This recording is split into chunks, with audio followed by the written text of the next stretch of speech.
Hey credit warriors, welcome to the show. Now, a while back, 2 years ago to be precise, a new credit card hit the market here in the US, and that was the X1 credit card. Now, at the time, they had just opened up the wait list, but after a while, it was actually delayed a little bit. After a while, the card became publicly available. And at the time, I remember I referred to it as the new card that will make the Apple credit card obsolete because of its focus on innovation and technology. You can do things like make so-called free trial cards that cancel after 24 hours of being created so that you don't get charged when a free trial of something ends. Points are awarded the moment you make a purchase, and you get a stylish metal card, and you can hear what the metal sounds like when you throw it down on the restaurant table even before you sign up.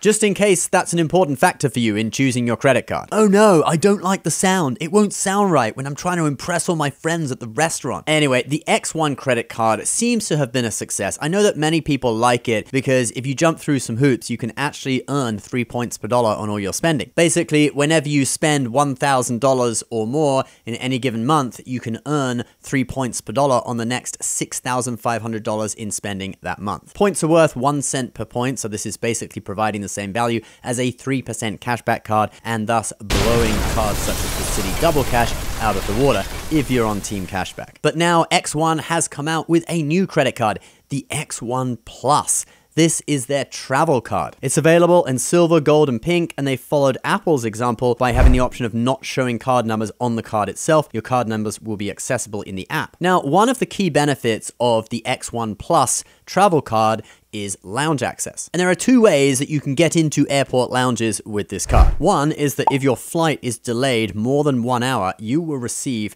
lounge passes for you and 4 other people while you wait. Now, these lounges are part of the Lounge Key network. They don't tell you that on the site. You have to dig through the terms and conditions to find it. And Lounge Key gives you access to over 1,000 lounges, but it's not as prestigious as Priority Pass. If I search my local airport, JFK, there are still quite a lot of lounges on offer. And then the second way is to access lounges for a fee, and you can see what they say here. X1 Plus also offers you on-demand lounge access at more than 1,000 priority lounges worldwide whenever you need it. Now, notice they use the phrase priority lounges, but it doesn't actually say priority pass, so it gives you the impression that it might be Priority Pass, but then again, if it was, surely they would just say Priority Pass, so I'm not sure. I couldn't find terms and conditions for what it was. They only had the terms for the complimentary lounge access in the case of a flight delay. They didn't have it for this one.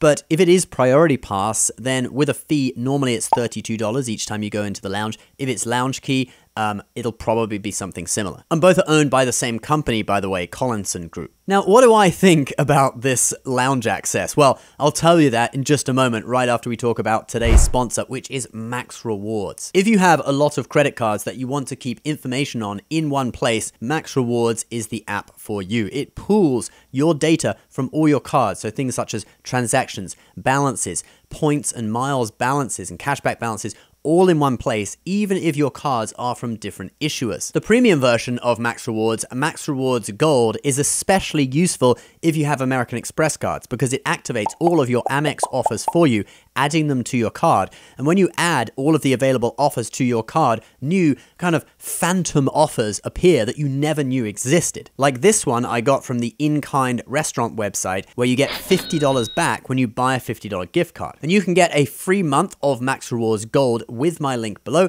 or you can just download the app and check out the free features. So, for the airport lounge access, I am unfortunately unimpressed. This card has a $75 annual fee, and for that, you get complimentary airport lounge access only when your flight is delayed, and you get regular access for a fee. Now, the Hilton Honors Surpass card offers 10 free Priority Pass lounge passes per year for an annual fee of $95. That puts it in the same tier as the X1 credit card. That would be tier 3 or the mid-level tier in my 5-tier credit card ladder system. So while it is quite generous giving you 5 free lounge passes in the event of a delay, they actually get cancelled a day afterwards, so that you can't keep them and use them in the future if you don't use all 5.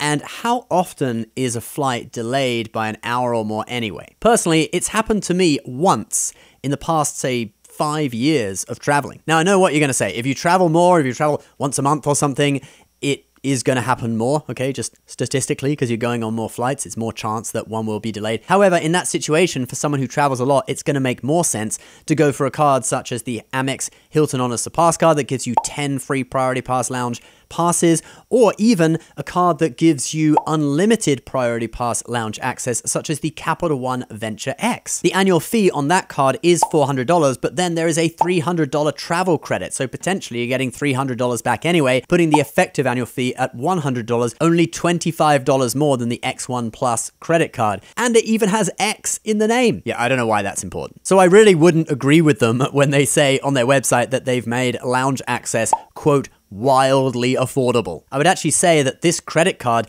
doesn't really fit in well to the market, since I think a lot of people will think that lounge access for a fee sucks, but 5 free passes when your flight is delayed is actually very generous. Most of the time, you wouldn't be traveling with 4 other people anyway. However, someone who travels enough to be really concerned about things like delayed flights, a business traveler, for example, would probably have unlimited lounge access anyway from another credit card or from status they have because they're a frequent flyer with an airline. There's also added hassle because in the terms and conditions, it says that you have to register your flight in the X1 app 2 hours before departure. How many people are going to forget to do that and then be disappointed when they don't receive their 5 free passes when their flight's delayed? Now, I've done consultancy for certain companies that have been designing new credit cards, and they've said to me that there are certain benefits that are provided as kind of like a set from Visa and MasterCard, etc. And it's really just a case of jumbling those credits around, maybe increasing a little bit here, decreasing a little bit there, since everything has to be paid for. If I designed this card, I would make it 2 free passes in the event of a flight delay,